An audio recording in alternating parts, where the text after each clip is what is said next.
Hello students, आज हम start करेंगे अपना next chapter politics of planned development, नियोजित विकास की नीति। आपको ध्यान होगा when we have started our first chapter challenges of nation building, उसमें हमने बात की थी कि जब हमारा देश आज़ाद हुआ था तो in front of us we have the 3 challenges, right. उन्हीं में से एक चैलेंज था हम अपने देश की डेवलपमेंट, कि हम इंडिया को डेवलप कैसे करेंगे, राइट। उसी 3rd चैलेंज की बात हम आज इस चैप्टर में करेंगे कि हमने किस तरीके से अपनी कंट्री को इकोनॉमिकली स्ट्रॉन्ग किया, कौन सी पॉलिसीज़ अडॉप्ट की और किस तरीके से हमने प्लानिंग करके अपनी कंट्री में डेवलपमेंट की, राइट। दैट इज़ वाई अब इस चैप्टर का नाम क्या है, प्लान्ड डेवलपमेंट। यानी डेवलपमेंट करने के लिए उससे पहले हमने कुछ पॉलिसीज़ बनाई, उनको फॉलो किया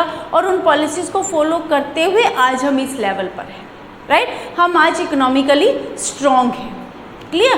तो इसी बारे में हमने इस चैप्टर में बात करनी है। अब प्लानिंग करने से पहले या कैसे ये शुरू हुआ, कैसे हमने डेवलपमेंट की, उससे पहले हमें ये जानना ज़रूरी है कि जब हमारा देश आज़ाद हुआ था उस समय इकोनॉमिकली क्राइसिस थे, इकोनॉमिकली हम लोग बहुत पुअर थे, पॉवर्टी भी थी, राइट। ऐसे में जो उड़ीसा था, इंडिया में जो उड़ीसा प्लेस है, due to rising global demand for iron, Orissa which has the reserves of iron ore, जो उड़ीसा था वो उसमें क्योंकि आयरन और सबसे ज़्यादा पाए जाते हैं, इसलिए पूरे वर्ल्ड में आयरन की डिमांड थी, राइट। तो अब क्योंकि ग्लोबल डिमांड का मतलब है कि पूरे वर्ल्ड में इसकी डिमांड थी, जो उड़ीसा था ये क्या था, उड़ीसा जो था आयरन ओर का रिजर्व था और ये हमारे लिए is being seen as an important investment destination. एक ऐसा एरिया था जहां हम अपनी इन्वेस्टमेंट कर सकते थे, राइट। क्योंकि आयरन एक ऐसा मिनरल है विच इज़ रिक्वायर्ड एवरीवेयर। इसको हम लोग आयरन को बैकबोन ऑफ इंडस्ट्री भी बोलते हैं, राइट। तो उड़ीसा जो था उस समय एक इम्पॉर्टेंट इन्वेस्टमेंट डेस्टिनेशन के रूप में देखा गया। अब स्टेट गवर्नमेंट ने क्या किया, state government has signed a memorandum of understanding, memorandum of understanding MOU। It can come as an 1 mark question कि what's the full form of MOU। Memorandum sign किया with both international and domestic steel market to bring in capital investment and employment opportunity। State government ने क्या किया कि international और domestic कौन सा होगा, अपने घर में विद इन इंडिया, और international outside the India, right. दूसरी कंट्रीज़ के साथ और अपनी ही कंट्री में इन्होंने एक मेमोरेंडम साइन किया। उस मेमोरेंडम का नाम क्या था, मेमोरेंडम ऑफ अंडरस्टैंडिंग MOU। किसके लिए किया कि अगर बाहर की कंपनीज आकर यहाँ पर अपनी कंपनीज लगाएंगी उड़ीसा में, तो उससे क्या होगा, वो अपनी इन्वेस्टमेंट यहाँ करेंगे, यहाँ उनकी इन्वेस्टमेंट होगी तो फॉरेन करेंसी आएगी हमारे पास, राइट। तो इसलिए अपनी कैपिटल को बढ़ाने के लिए हमने क्या किया, एक MOU memorandum of understanding sign किया, किसके साथ, with international and domestic steel market, right. उससे क्या होगा, एक तो हमने अभी बात की कि हमारे पास फॉरेन करेंसी आएगी तो हमारी कैपिटल जो है वो स्ट्रॉन्ग होगी, कैपिटल हमारे पास आएगा, कैपिटल इन्वेस्टमेंट होगा। इसके साथ साथ जितनी फैक्ट्रीज खुलेंगी उतना they require the workers.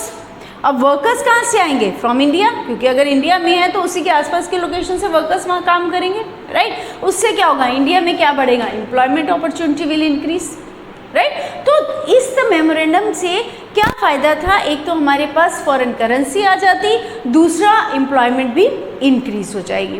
Then some conflicts arrows इन उड़ीसा, लेकिन उड़ीसा में इसको लेकर कुछ कन्फ्लिक्ट स्टार्ट हो गए। कन्फ्लिक्ट्स कैसे थे, like tribal population fear to be displaced from home.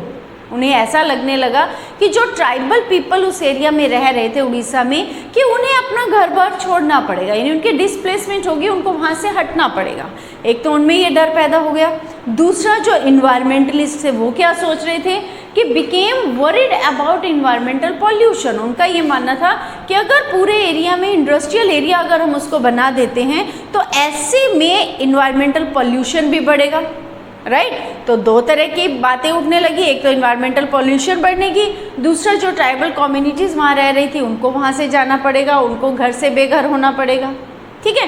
तो सेंट्रल गवर्नमेंट फील्स, जो सेंट्रल गवर्नमेंट थी उसने क्या फील किया कि that if the industry is not allowed, कि क्या इंडस्ट्री अलाउ नहीं करनी चाहिए, उड़ीसा में इंडस्ट्री लगाना अलाउ करो या ना करो, क्या नहीं करनी चाहिए।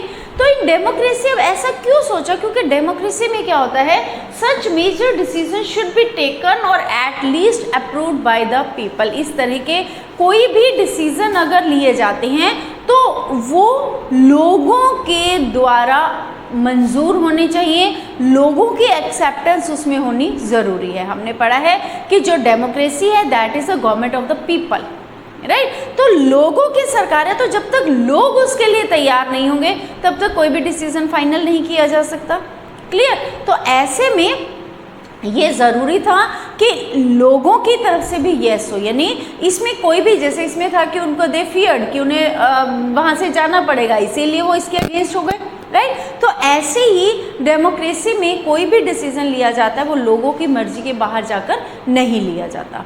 तो it is important to take advice from expert from environmentalist, इसलिए ये ज़रूरी हो गया था कि एक्सपर्ट्स की राय ली जाए, इन्वायरमेंटलिस्ट की राय ली जाए, क्योंकि दोनों ही इन्वायरमेंटलिस्ट ने भी कहा था कि इससे इन्वायरमेंट में पॉल्यूशन हो जाएगा, राइट। तो इन्वायरमेंटलिस्ट की सलाह लेना प्लस एक्सपर्ट की सलाह लेना ज़रूरी था, क्लियर। अब यहाँ आपका ये क्वेश्चन आ सकता है, Orissa is famous for what, right, then what's the full form of MOU। इसके ऊपर कंप्लीट आपका ये क्वेश्चन भी आ सकता है in 2 marks, any point can come. अब हम बात करेंगे आइडियाज ऑफ डेवलपमेंट, राइट। अब डेवलपमेंट के जो हमने उड़ीसा का एग्जाम्पल लिया था, the example of Orissa shows us that it is not enough to say that everyone wants development. वहाँ पर हमने देखा कि ट्राइबल पीपल्स को अपना रिस्क हो गया था कि उन्हें वहाँ से जाना पड़ेगा, इन्वायरमेंटलिस्ट को इन्वायरमेंट का खतरा हो गया था। तो ये दोनों ये बातें हमें क्या बताती है, उड़ीसा का ये एग्जाम्पल हमें क्या बताता है कि डेवलपमेंट के लिए हर व्यक्ति डेवलपमेंट चाहता है, हर व्यक्ति एक जैसी डेवलपमेंट चाहता है, it's not necessary, right. It doesn't mean that everyone wants development, right. तो अब पहले हम बार बार डेवलपमेंट की बात कर रहे हैं, तो डेवलपमेंट होती क्या है।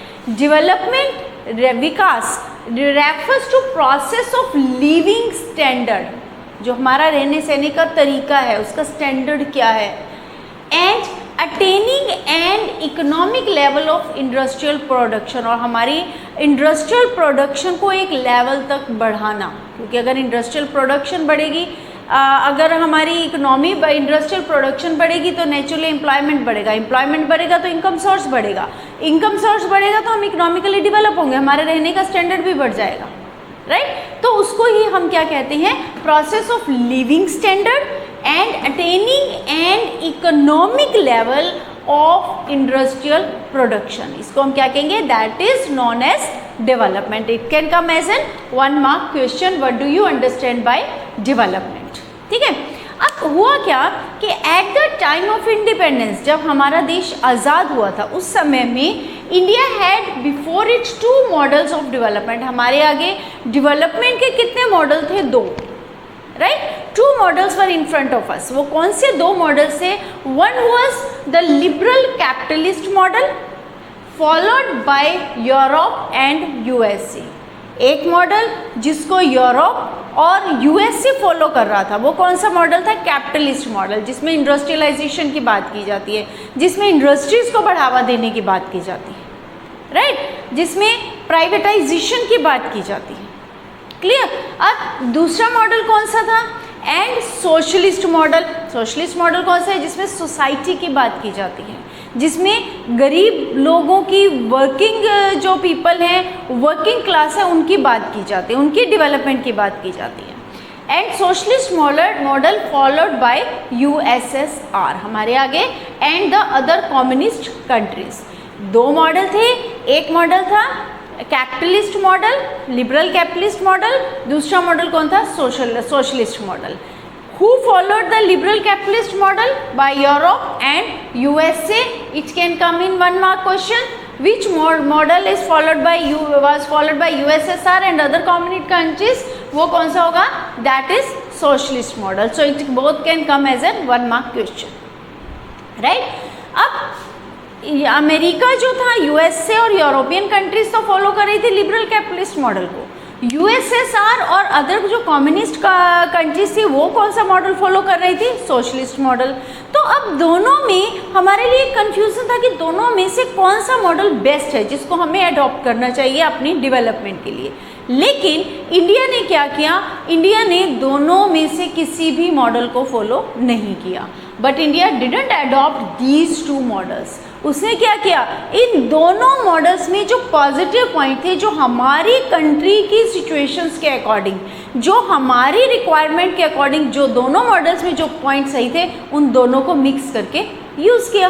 Right. So India adopted mixed economy model. It can come as a 1 mark question कि इंडिया ने कौन सा मॉडल अडॉप्ट किया, मिक्स्ड इकोनॉमी. मिक्स्ड इकोनॉमी क्यों कहा जाता है, क्योंकि मिक्सचर था दोनों ही मॉडल्स का, liberal capitalist model as well as socialist model. ठीक है, क्योंकि दोनों का मिक्सचर था, हमने दोनों के पॉजिटिव पॉइंट्स को यूज़ किया, इसीलिए इसको किस नाम से जानते हैं, मिक्स्ड इकोनॉमी मॉडल.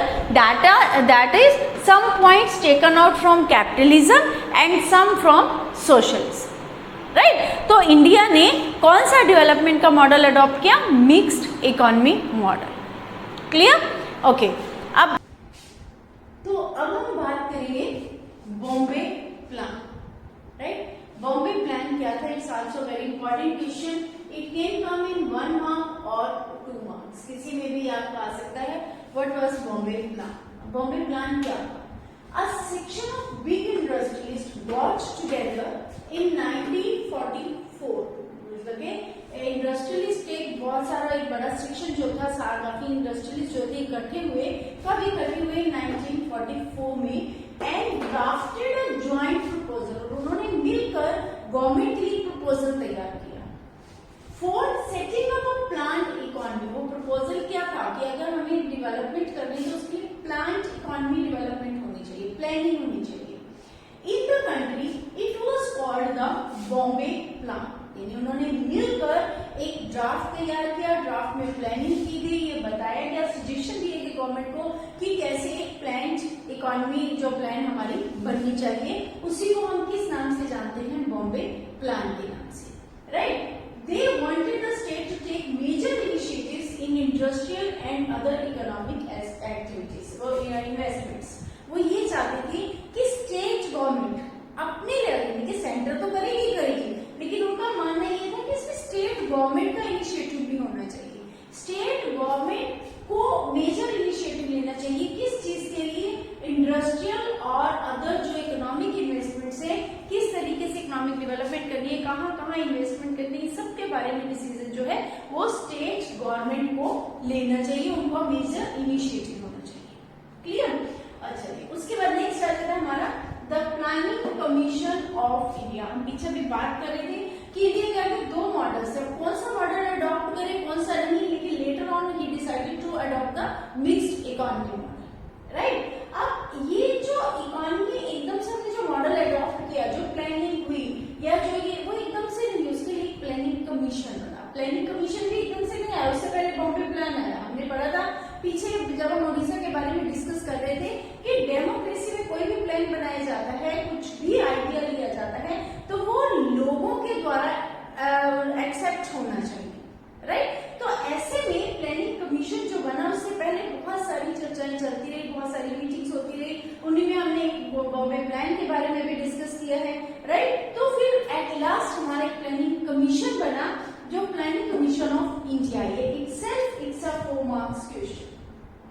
अगर ये कंप्लीट आपका आता है, write a note on planning commission of India, कब बना, कैसे बना, किसने बोला, मतलब everything whatever we are going to discuss under it. तो ये कंप्लीट आपका 4 मार्क्स में क्वेश्चन आता है.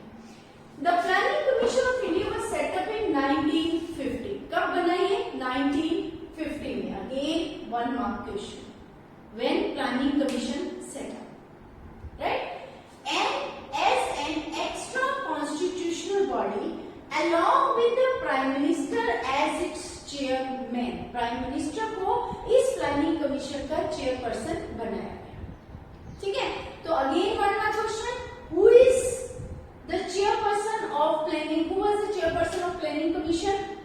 Prime minister. Who is the chair, कौन होता है इसका, who is the chairperson of planning commission, prime minister. ठीक है, तो अब ये प्लानिंग एट प्रेजेंट जो है प्लानिंग कमीशन नहीं है, अब ये नीति आयोग के नाम से जाना जाता है। पहले इसको उसके बारे में भी हम आगे डिस्कस करेंगे कि कब प्लानिंग कमीशन को नीति आयोग में कन्वर्ट किया गया, right.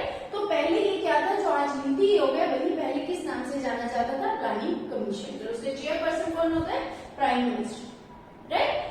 The planning commission of India adopted for 5-year plans।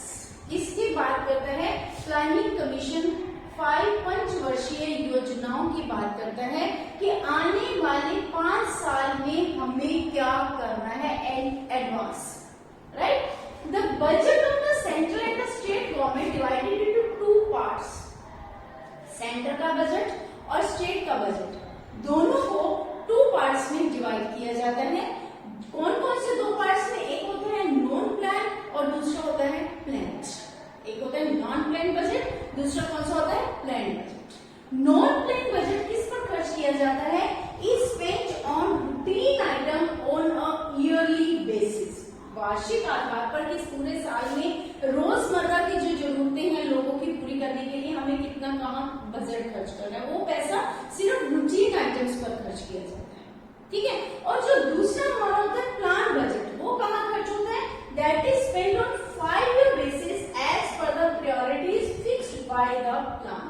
जो 5-year प्लान बनता है उस 5-year प्लान में हमारी प्रायोरिटीज क्या है, हमने क्या डिसाइड किया है, क्या हमने सपोज फॉर एग्जांपल हमने एग्रीकल्चर के ऊपर ज्यादा जोर देना है, इंडस्ट्रीज पर जोर देना है, या दोनों पर जोर देना है, कहाँ पर हमें अपनी डेवलपमेंट ज्यादा करनी है, एजुकेशन बढ़ाना है या एम्प्लॉयमेंट बढ़ाना है, किस चीज पर पॉवर्टी है, या हमें कुछ हेल्थ के ऊपर ज्यादा कंसंट्रेट करना है। तो कौन सा मेन इशू लिया गया आने वाले 5 सालों के लिए डेवलपमेंट को देखते हुए, उस 5-year प्लान जो ये जो प्लान बजट है उस टारगेट पर खर्च किया जाता है, राइट। तो कितने तरह के हमने बजट डिस्कस किए हैं, 2 types of budgets are there.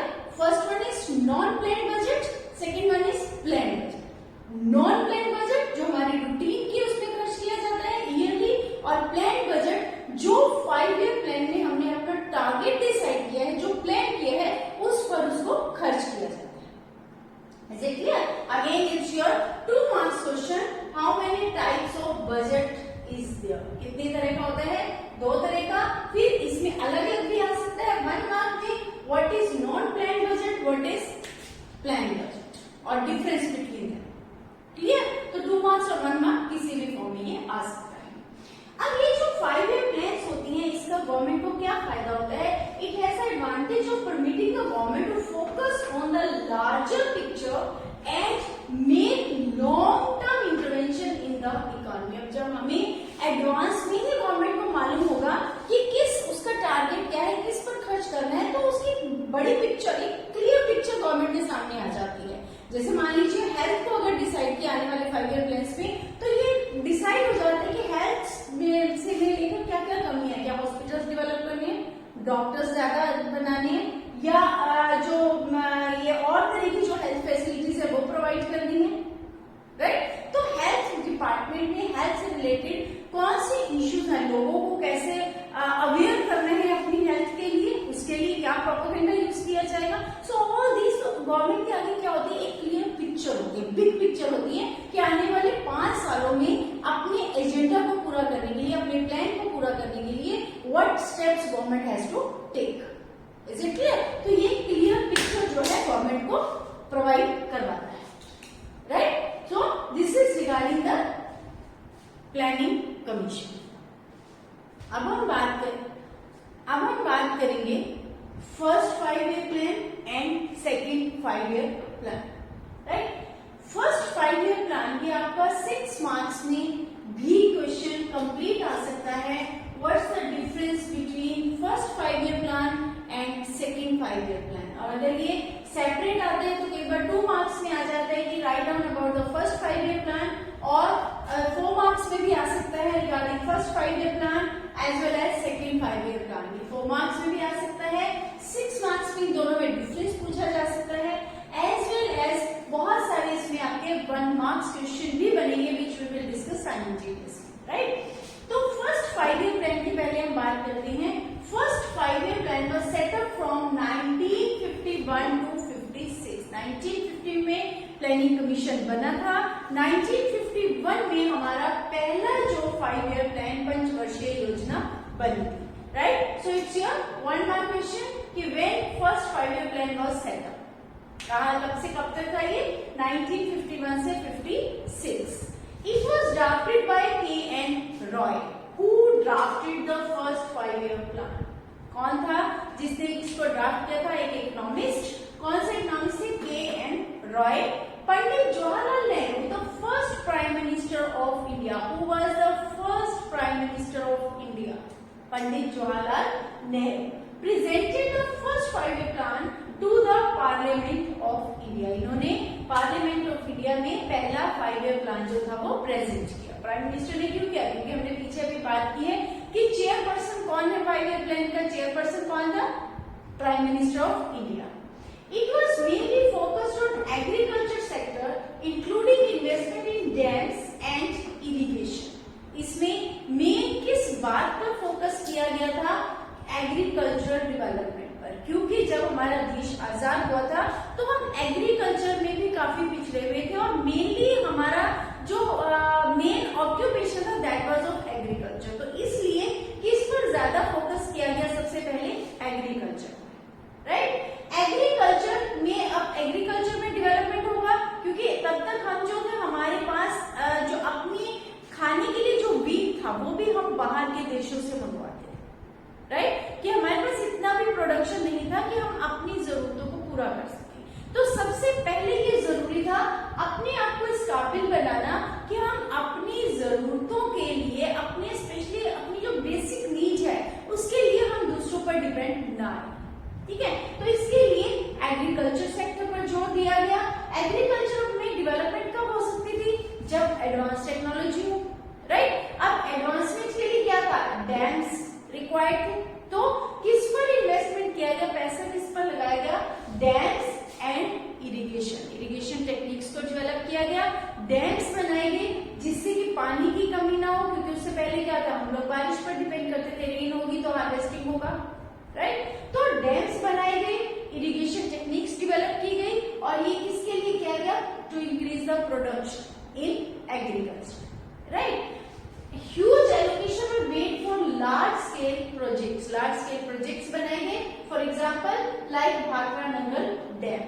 It focused on the land reforms as the key to the country's development. इस 5 ईयर प्लान में मेनली किस पर फोकस किया गया? लैंड रिफॉर्म्स पर, यानी हमारी जो लैंड है उसकी प्रोडक्टिविटी को कैसे बढ़ाया जाए, राइट। क्योंकि जो लैंड थी उस समय में, हमारी जो लैंड है, जो एग्रीकल्चर था, वो कंट्री की डेवलपमेंट का मेन की फैक्टर है, राइट। तो इसीलिए सबसे पहले फर्स्ट 5 ईयर प्लान में किस पर जोर दिया गया? एग्रीकल्चर सेक्टर पर। कब बना ये? 51 से 56। चेयरपर्सन, इसको ड्राफ्ट किसने किया था? के.एन. राव ने। Chairperson prime minister at that time Pandit Jawaharlal Nehru. और एग्रीकल्चर की डेवलपमेंट के लिए किस तरफ ध्यान दिया गया? डैम्स और इरिगेशन, लैंड रिफॉर्म्स के ऊपर। Is it clear? This was all about the first 5 year plan. अब हम बात करेंगे second 5 year plan. Second 5 year plan was set up from 1956 to 61. It was drafted by P.C. Mahalanobis, right? Then it emphasized, अब इसमें किस पर जोर दिया गया? ये 2 पॉइंट्स तो आपके एक तरह से इनके साथ ही कंपेयर होगा कि वो कब हुआ? First 5 year plan, second 5 year plan. उसको किसने ड्राफ्ट किया और इसको किसने ड्राफ्ट किया, राइट। थर्ड आता है फर्स्ट 5 ईयर प्लान में हमने देखा कि फर्स्ट 5 ईयर प्लान में किस पर फोकस किया गया था? एग्रीकल्चर पर। लेकिन सेकेंड 5 ईयर प्लान में किस पर जोर दिया गया? Industrialisation. Clear? It to set up heavy industries like electricity, railway, steel, machines and communication. इन चीजों पर ज्यादा जोर दिया गया। इंडस्ट्रीज को क्यों प्रेफर किया गया सेकेंड 5 ईयर प्लान में? क्योंकि ये मानना था कि एग्रीकल्चर के लिए अगर हमें एडवांस टेक्निक्स की जरूरत है उसके लिए इंडस्ट्रीज डेवलप होनी चाहिए। जो भी हम आज के लिए एडवांस हार्वेस्टर यूज कर रहे हैं और ये ट्रैक्टर्स एंड ऑल दैट